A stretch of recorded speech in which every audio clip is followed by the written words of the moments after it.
caruurtaadii meel ay ku ogtahay iska ilaahay baan ku dhaartay gurigaaga Nairobi wala iiga sheekeynay guriga iridiisa hadaa marto saxara sanka kugu dhufanaysa waayo cunugaaga ugu yar fucking 8 months old way see ugu qorta caruurtaada inay xawisho adiguna ka dhexniikisa karmeel markaas aniga hees naag gabalkeedu dhacayo xataa ayeeyo u soo heesta aniga heesteed inta ii soo shidtay leh fiifa heblaayo na fiifa caruurtaada dheebarkooda naaya na fiifa noloshaada kala dhacsanaya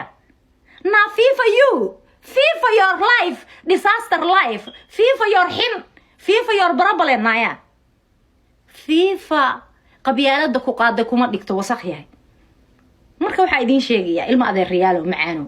meeshan af Soomaalina waa ku kala harnaaniya adinku gacanna waa ku kala harnay magaalana waa isla deganahay meeshan wax la booteeyo male Mareykan baa ku sheegaya teeda kale anoo green card baa haystaa adoo citizen baa tahay Mareykan baa tahay saasay tahay daqsi korkayga saaray inaan saa u qaada lama ogola waayo permanent resident ah wadankan deganahay adiguna wadanka degan tahay waliba anoo waxaan u shaqeeyaa dawladda u shaqeeyaa oo hani bin county ka shaqeeyaa oo sharciga adiga waa ka badiya oo waa ogahay aniga wixii ii xun iyo wixii ii san so maanta waa ku dilaya kuma oran waxaan ku iri kaliya timahan waa sababta u jarato dadka u sheeg inaad madaxa cambaar ka qabto waxaan ku iri kiin jaamacadigu cod kuma gaartid daba yare you don't have voice codadka xawayaanaadkaad leedahay codadka riyahaad leedahay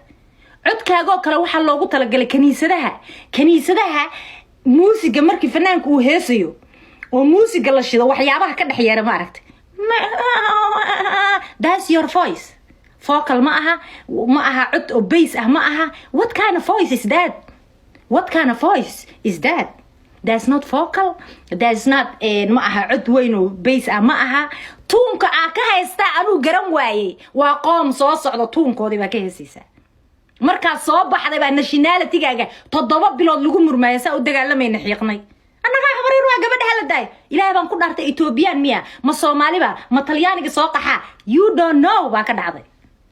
dagaaladan ku galnay baa social media yaala annaga dadka dheena gabadhan waa Soomaali annaga habareer waa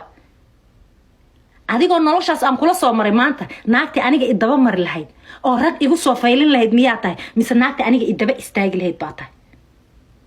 because qofka kuugu dhow tolnimo oo aad talent ka keeni karta ismi naagahan rag baa dhalacaana hodan Cabdiraxmaan iyo gabadhan kaleeto Isha Glandeeraha ah oo kiin jaamaciyo dad waxa dhalay waa dal waxa weeye boqortooyo sharmuuta waa shaqay waxa ku soo caytamin teeda kale mid baa idin sheegaya wallahi Soomaaliya waa idin waaninayaa special qabiilada gaar biliis waa idin baryayaa laba qof